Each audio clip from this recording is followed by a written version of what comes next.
श्री शिवाय नमस्तुभ्यम। हम सबको पता है कि कार्तिक मास का बहुत ही पावन सा महीना शुरू हो रहा है और अगर आपके घर में या फिर आपके परिवार में कोई बहुत बड़ी तकलीफ है और वो तकलीफ खत्म ही नहीं हो पा रही है, चाहे वो तकलीफ धन को लेके हो या फिर बीमारी को लेके हो या फिर मनोकामना को लेके है, तो तुलसी माता की इस मंजरी का उपाय इस कार्तिक के महीने में अगर आप करते हैं तो आपके जीवन से वो सारी तकलीफें दूर होंगी जिसके लिए आप बहुत दिनों से प्रयास कर रहे हो। ठीक है ना। चलो, स्पेशल सा उपाय है, बहुत ही प्यारा सा।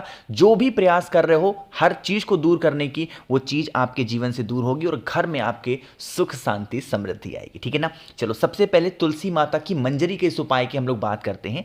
देखो, अगर आप इस उपाय को कार्तिक महीने के पहले दिन कर लो तब तो बहुत अच्छी बात है, बट अगर पहले दिन नहीं कर पा रहे हो तो पूरे कार्तिक के महीने में किसी भी एक दिन इस काम को जरूर करना। आपके घर में कोई भी ऐसा व्यक्ति है जिसको हर एक छोटी बात को लेकर गुस्सा आता है तो आप कर सकते हैं। कोई ऐसा इंसान है जो घर में बहुत दिनों से बीमार पड़ा है, उसकी बीमारी ठीक नहीं हो पा रही है, चाहे वो आपके हस्बैंड हो, आपकी वाइफ हो, आपके बच्चे हो, कोई भी हो ना, किसी के लिए भी आप उपाय कर सकते हैं। इसके लिए तुलसी माता की मात्र एक मंजरी लेनी है, बहुत ज़्यादा कुछ नहीं लेना, सिर्फ तुलसी माता की एक मंजरी लेनी। आपको क्या करना है, जो व्यक्ति घर में बीमार है या जो व्यक्ति घर में परेशान है, तुलसी माता की मंजरी को लेकर के 11 बार घुमाना है। कितनी बार घुमाओगे? 11 बार।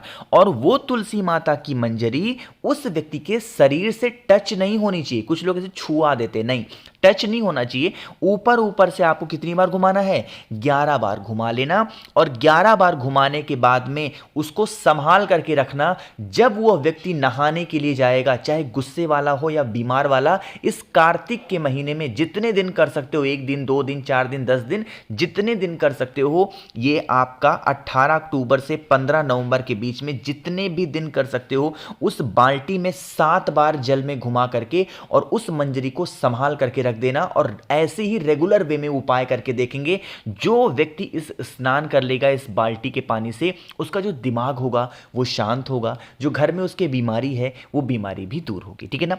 पहला काम ये। आप कहोगे भाई ये पॉसिबल नहीं है कि हम डेली डेली बाल्टी में घुमा पाएं। अगर ये पॉसिबल नहीं है तो आपके घर में ग्लास होगा। जब आप उस व्यक्ति को, बीमार वाले इंसान को, या जो भी व्यक्ति घर में आपके बहुत ज़्यादा बीमार पड़ा है, गुस्सा करता है, उसकी जो पानी की ग्लास होगी ना, उसमें 7 बार घुमा करके दे देना पीने के लिए, तब भी आपको वही फर्क देखने को मिलेगा जो इंसान स्नान वाला उपाय था। ठीक है ना। करके देखिएगा। वैसे स्नान वाले अगर बाल्टी में करोगे तो बहुत अच्छा है, क्योंकि कार्तिक के महीने में स्नान दान का बहुत बड़ा महत्व है, तो आप सभी को करना चाहिए। ठीक है ना। पहला उपाय आपको समझ में आ गया है। आगे बढ़ते हैं। नाम ही है इस महीने का कार्तिक मास, तो इसीलिए इस उपाय को हम कौन से स्थान पे करेंगे? शिवलिंग के ऊपर कार्तिकेय भगवान का जो स्थान है उस स्थान पे इस उपाय को करेंगे। और यह जो दूसरा उपाय है वो आपकी बरसों पुरानी कोई भी ऐसी इच्छा है उसको पूरी करने के लिए स्पेशल सा है। ठीक है ना। देखो क्या करना है, आपको लेना होगा इस तरीके से एक बेलपत्र ना। बेलपत्र तो इस टाइम पे आसानी से आपको मिल जाएंगे। जो बेलपत्र महादेव के शिवलिंग पे समर्पित हो उसको भी धुल करके इस्तेमाल कर सकते हो। ठीक है ना। एक बेलपत्र लेना। साथ ही साथ कार्तिकेय भगवान का उपाय है तो आपको 3 चावल के दाने लेने। ठीक है ना। ध्यान रखिएगा, चावल का दाना कहीं से खंडित ना हो, कहीं से टूटा हुआ नहीं होना चाहिए।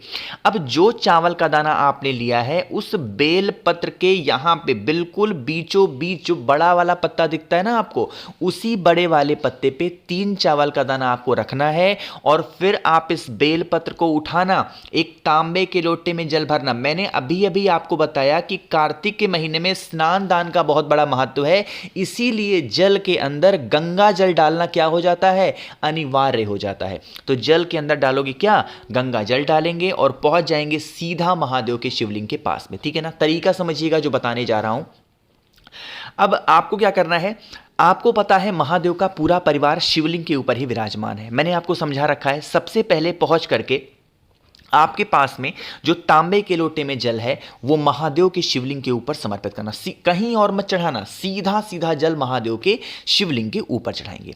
जब आप जल चढ़ा ले जाओ तो आपके पास में एक बेलपत्र है और 3 चावल का दाना है, उसको एक साथ लेंगे और आपको पता है शिवलिंग के ऊपर जो भगवान कार्तिकेय का स्थान होता है, शिवलिंग का जो लेफ्ट साइड होता है यानी कि जो बायां भाग होता है, वो कौन सा स्थान है? भगवान कार्तिकेय का। तो जो आपकी मनोकामना है, जो आपके विशेष हैं, कार्तिक महीने में जो भी व्यक्ति बेल पत्र के ऊपर 3 चावल का दाना रख करके और भगवान कार्तिकेय को समर्पित कर देता है और महादेव के शिवलिंग के ऊपर एक लोटा जल चढ़ाता है, उनकी जो भी मनोकामना होती है, जो भी विशेष होती हैं, जिसके लिए बहुत चिंतित रहते हैं, वो बहुत ज़्यादा परेशान रहते हैं, वो सारी मनोकामना पूरी ज़रूर हो जाती है। ठीक है ना? भूलना नहीं किसी को, हर इंसान को इस कार्तिक के महीने इस उपाय को करना है। एक बात और बता दूं, अगर यह उपाय आप कार्तिक महीने के पहले दिन कर ले जाओ तब तो बहुत अच्छी बात है, बट किसी कारण से आप ये वीडियो लेट देख रहे हो या फिर कोई भी ऐसा रीज़न हो गया कि आप पहले दिन नहीं कर पाए, तो पूरे 18 अक्टूबर से लेकर के 15 नवंबर के बीच में हफ्ते में एक बार उपाय को जरूर कर लेना। ठीक है ना? कार्तिक का महीना खत्म होते होते आपकी वो सारी मनोकामना पूरी होगी जिसके लिए आप प्रयास कर रहे हो। ठीक है ना? तो 2 उपाय आपको समझ में आ गए हैं। आगे बढ़ते हैं बस वीडियो के हम लोग अपने तीसरे उपाय की तरफ, जो कि आपको करना है दूर्वा से, और इसी कार्तिक के महीने में क्या फायदे हैं और कैसे करना है मैं आपको तब बताऊंगा जब आप सभी लोग करेंगे वीडियो को लाइक। जिसने अभी तक चैनल को सब्सक्राइब नहीं किया तो करिएगा चैनल को सब्सक्राइब। ठीक है ना? देखो भाई, समझने की कोशिश करते हैं इस उपाय को, स्पेशल सा ये भी उपाय है। अब सबसे पहले तो बात ये कर लेते हैं कि भैया इस उपाय को हम करते हैं या करने जाते हैं तो हमें इसके फायदे क्या होंगे, है ना? देखो, आज के टाइम के एक प्रॉब्लम लोगों के जीवन में है और वो है कष्ट को लेकर। किसी के पास मैं फ़ोन करूँ या फिर वो मेरे पास फ़ोन करते हैं, सीधा कहते हैं भैया हम लोग बहुत कष्ट में हैं। पूछो कष्ट क्या है, तो किसी को धन का कष्ट है, किसी को व्यापार का कष्ट है, किसी को परिवार का कष्ट है, किसी को अलग अलग तरीके के अलग अलग कष्ट हैं। उन्हीं कष्टों को इस कार्तिक के महीने में आप दूर कर सकते हो। ठीक है ना? उसके लिए क्या करना है, आपको 3 दूर्वा लेनी है। ठीक है ना? ध्यान रखिएगा, जो हरी वाली दूर्वा आती है वही आपको 3 दूर्वा लेनी है। 3 दूर्वा लेने के साथ में आपको लेना है शमी का पत्ता। कितने पत्ते लोगे? 2 शमी के पत्ते। 3 दूर्वा, 2 शमी का पत्ता और साथ ही साथ 2 पुष्प, कोई भी 2 पुष्प, कुल मिलाकर के 7 सामान होने चाहिए। 7 सामान में क्या क्या हो गया? आपके पास में 3 दूर्वा हो गई, 2 शमी का पत्ता हो गया और 2 आपके पास में पुष्प हो गया। पुष्प में कोई सा भी पुष्प ले सकते हो, इसमें कोई रोक टोक नहीं है ना? इसको लेना और फिर वही काम करना है। तांबे के लोटे में जल भरेंगे, जल के अंदर गंगा जल डालेंगे और फिर आप पहुंच जाएंगे महादेव के शिवलिंग के पास में। ठीक है ना? उन तीनों चीज़ों को अलग अलग स्थान पे समर्पित करना है। पहले नियम समझेंगे। जो आपके पास में पुष्प है उसको अभी अपने पास रखेंगे, लेकिन जो आपके पास में दूर्वा है, कितनी दूर्वा है? 3 दूर्वा। उस 3 दूर्वा को माता अशोक सुंदरी के ऊपर समर्पित करेंगे।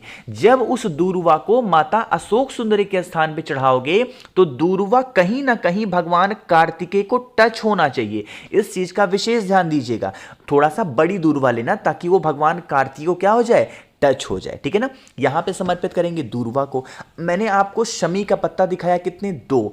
एक शमी का पत्ता तो आपको समर्पित करना है जिस जगह से जल नीचे गिरने ही वाला होता है उस स्थान पे, और दूसरा शमी का पत्ता महादेव के शिवलिंग के ऊपर समर्पित करना। ठीक है ना? 2 हो गया।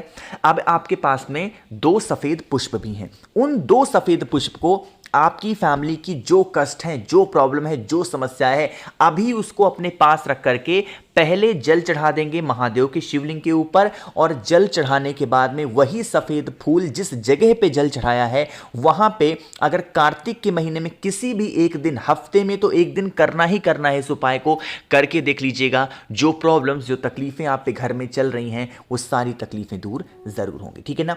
अब यहाँ पे जो हम लोग आखिरी उपाय की बात करने जा रहे हैं ना, इससे ईजी, इससे आसान उपाय कोई नहीं हो सकता। यह उपाय आप अपने घर में पति और पत्नी कह सकते हो, या फिर अगर आपको अपने घर में किसी से प्रेम बढ़ाना है। प्रेम मतलब क्या हुआ कि अगर मान लो आपके हस्बैंड आपसे ठीक से बातें नहीं कर रहे हैं, आपके माँ बाप आपसे ठीक से बातें नहीं कर रहे हैं, या फिर आपकी वाइफ आपसे ठीक से बातें नहीं कर रहे हैं, तो उन सभी लोगों को प्रेम में बांधने के लिए आप इस उपाय को कर सकते हैं। इसके लिए हमें 2 चीज़ों की ज़रूरत पड़ेगी। सबसे पहली चीज़ है, और वो आपको लेनी है हल्दी, है ना? पिसी हल्दी लेना है, और वैसे खड़ी नहीं लेना, पिसी हल्दी लेंगे। दूसरा आपको जरूरत पड़ेगी कुमकुम की। यहां हमें लाल चंदन की जरूरत नहीं है, हमें कुमकुम या रोली की जरूरत पड़ेगी। ठीक है ना? जो भगवान विष्णु, भगवान हरि कह सकते हो, उनके आपको क्या करना है, जो उनका राइट पैर होगा यानी कि दाहिना पैर होगा, उस दाहिने पैर पे आपको क्या गिराना है? हल्दी गिराना है, ठीक है ना। और जो उनका लेफ्ट पैर है, उस लेफ्ट पैर पे क्या गिराओगे, कुमकुम या रोली। इसमें कन्वर्जन नहीं कर, कन्वर्जन मतलब कि आपको इधर उधर कुछ चेंज नहीं करना है कि इधर कुमकुम डाल दिया उधर हल्दी, नहीं।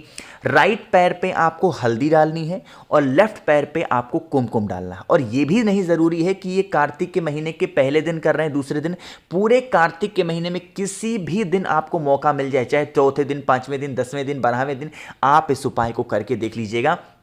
जो भी प्रॉब्लम्स आपके घर में चल रही होंगी, जो भी आपके घर में लड़ाइयाँ होती होंगी, वो सारी लड़ाई खत्म ज़रूर होगी। तो मैंने कोशिश की आप सभी को बहुत ही अच्छे से हर एक चीज़ों को समझाने की। वीडियो पसंद आई हो तो लाइक करिएगा। कुछ पूछना है, नहीं समझ में आया, नीचे कमेंट सेक्शन में पूछें। और मेरे जितने भी भाई बहन आवाज़ मेरी पहली बार सुन रहे हैं, चैनल को ज़रूर सब्सक्राइब करेंगे। श्री शिवाय, नमस्तुभ्यम।